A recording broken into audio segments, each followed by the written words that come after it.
Bicara omong kosong. Setelah mendengar kata-kata Qin Yichen, penampilan beberapa pembangkit tenaga senior tingkat suci di belakang tiba-tiba berubah, dan Wuling langsung berteriak dengan dingin. Namun, yang mengejutkan mereka, meskipun Wu Shan dan Wu yang sedikit tenggelam, mereka sama sekali tidak menyangkal kata-katanya. Dua tetua, dia berbicara omong kosong, kan? Melihat penampilan diam mereka, Wuling mau tidak mau membuka mulut dan berkata, "Masalah teman kecil, cobalah. Jika Anda dapat membantu Master Sekte, kami akan mengingat kebaikan Anda di gerbang kabut." Menghadap mata semua orang, Wu Shan tidak menjawab. Dia membungkuk pada Qin Yichen dan berkata dengan tulus. Melihat penampilannya, tubuh semua orang menggigil, dan ada warna yang luar biasa di matanya. Meskipun Master Sekte mundur setelah membawa mereka ke sini, dia tidak pernah muncul ketika kekuatan di bawah gerbang banyak kabut dihancurkan. Namun, selama dia masih menjadi harapan kebangkitan Misdiat. Namun, Qin Yichen sekarang mengatakan bahwa pilar spiritual mereka hanya dapat bertahan selama 1 tahun, yang tidak diragukan lagi merupakan kabar buruk bagi mereka. Aku akan mencoba yang terbaik. Melihat mata kedua orang di Wushan, Qin Yichen hanya bisa menghela nafas. Setelah menarik napas dalam-dalam, kakinya bergerak, dan dia berjalan menuju area yang diselimuti oleh kabut darah. Hai, dengan langkah kaki Qin Yichen, area yang semula sepi tiba-tiba menjadi bergolak seolah-olah sebuah danau yang sunyi terlempar ke dalam batu. Kabut berdarah melonjak, tiba-tiba merasakan aura kejam di hati pembangkit tenaga listrik di sekitarnya.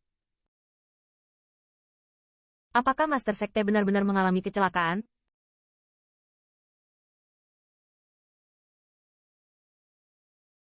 Merasakan suasana hati yang keras ini, pembangkit tenaga listrik itu dengan cepat berkumpul dan menekan mereka. Tetapi di dalam hati mereka merasakan kegelisahan. Dan Qin Yichen yang berjalan di kabut berdarah sangat terpengaruh. Aura kejam melonjak dari lubuk hatinya, sehingga pikirannya sedikit bergetar. Namun, untuk situasi ini, Qin Yichen sepertinya sudah menduganya, dan wajahnya tidak panik. Saat pikirannya bergerak, semangat operasi yang tidak bisa dihancurkan ada di laut kesadarannya. Tubuh memancarkan kilau kristal, dan kekuatan roh yang luas menyapu, dan aura kejam dikeluarkan. Namun, Qin Yichen tidak melonggarkan kewaspadaannya. Dia tahu bahwa jalan masih panjang dari altar itu, dan sekarang ini baru permulaan dari itu semua. Semakin dalam dampak aura kejam itu pasti akan semakin kuat. Meskipun kekuatan roh Qin Yichen sangat kuat, dia masih tidak memiliki keyakinan mutlak pada kemampuannya untuk bertahan di depan altar.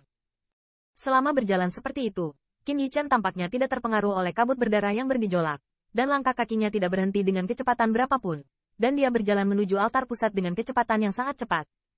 Di tepi kabut darah, pegunungan berkabut dan wajah yang berkabut bermartabat. Mereka telah mencoba untuk menyelidiki situasi Master Sekte, tetapi ketika mereka mendekati 100 zang altar, mereka merasa bahwa kewarasan mereka hampir semua diambil oleh aura kejam, sehingga mereka menyerah pada akhirnya. Oleh karena itu, mereka semua sadar bahwa hal yang paling sulit adalah jarak di dalam altar yang diburu Zhang. Namun, dari penampilan Qin Yichen saat ini, dia terlihat lebih santai dari dirinya sendiri. Ada sentuhan harapan di hati kedua orang di Wushan. Mungkin orang ini benar-benar bisa mendekati altar. Saat Qin Yichen masuk lebih dalam, kabut berdarah yang seperti lautan darah melonjak, dan mati lemas yang mengganggu menjadi lebih intens. Akhirnya, Qin Yichen datang ke 100 zang di depan altar. Saat ini, di matanya ada sentuhan warna merah tua.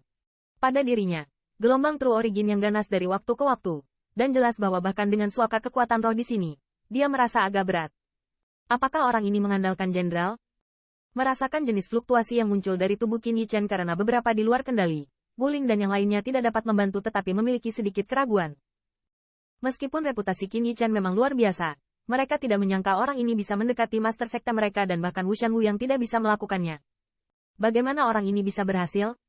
Pada saat ini, langkah kaki Qin Yichen terhenti sejenak, dan dewa yang tak terhentikan itu berlari dengan panik, menjaga jejak dan ketenangan serta ketenangan jiwanya.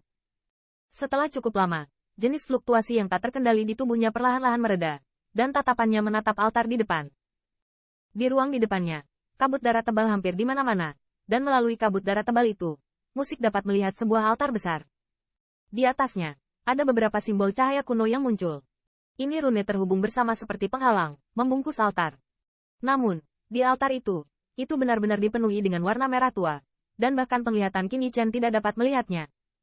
Melihat adegan ini, kulit Qin Yichen tidak bisa membantu tetapi sedikit memadat.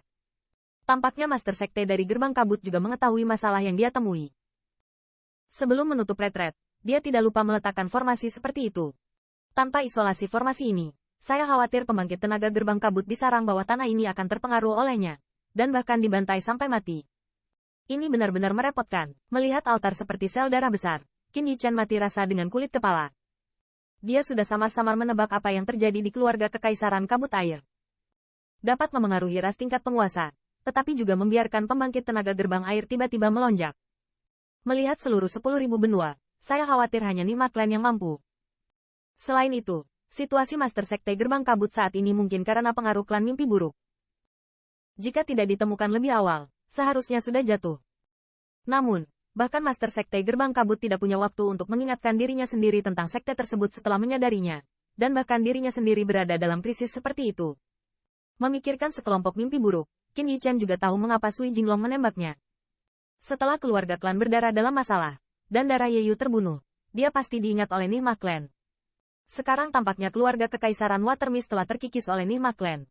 Konspirasi Sui Jinglong melawannya mungkin mencoba menyelesaikannya dengan tangan orang lain. Namun, Sui Jinglong pasti tidak pernah membayangkan bahwa dia bisa menerobos di Wang Jitian dan menjadi terkenal di Perang Dunia I. Yah, aku hanya bisa melawan satu. Pada akhirnya, Qin Yichan menghela nafas dalam hatinya, bergerak di bawah kakinya, dan melangkah maju lagi. Sejauh ini, dia tidak mundur.